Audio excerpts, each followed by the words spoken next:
Recall a specific literary passage that triggered a genuine physical reaction in you, something that made your heart race or brought tears to your eyes.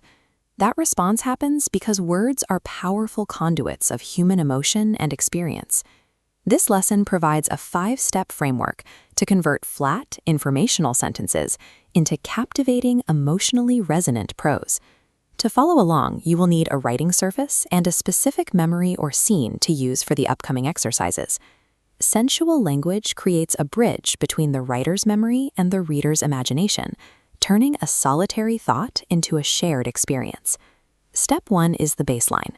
Write a single, simple sentence stating only the bare facts of your scene.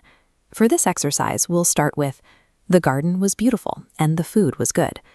This sentence relays information, but it prevents the audience from experiencing the moment for themselves.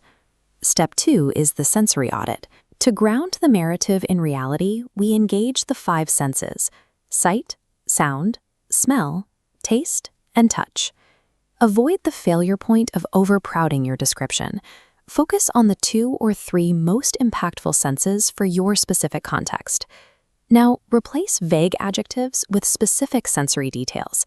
The garden had red sunflowers and a sweet scent, and the food had a crisp crust with savory flavor.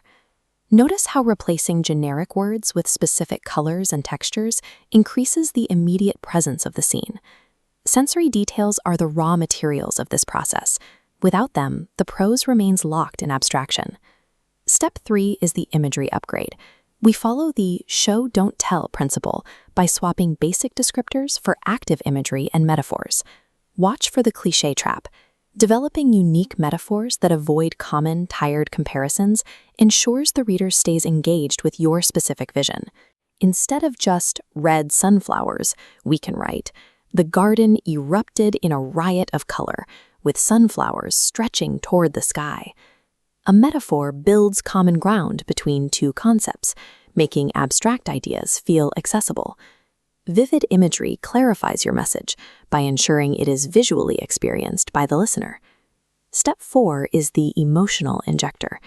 Identify the specific feeling you want to convey and incorporate words that trigger that response. Let's add, "evoking the carefree joy of a childhood summer." Step 5 is the sound check. Rhythm guides the reader's pace and dictates the emotional tone of the passage. Using devices like alliteration, repeating consonant sounds, and assonance, repeating vowel sounds, adds a lyrical quality to the narrative. Auditory reflection is required to assess your work. Read the draft aloud to catch clunky phrasing or awkward cadences. Apply a final sound polish to the second half of the sentence. Crisp, buttery crust that melted in your mouth. Refining the rhythm and sound ensures the writing continues to resonate emotionally after the reader finishes the passage. Compare the original baseline sentence to the final paragraph. You can see how the 5-step process changes the depth of the narrative. By layering sensory details, active imagery, and rhythmic sounds, the narrative becomes an immersive environment for the reader. You now have a replicable system for elevating everyday writing. Apply these principles to your journals, stories, or professional pitches. Descriptive precision allows your voice to resonate more clearly within every message you send.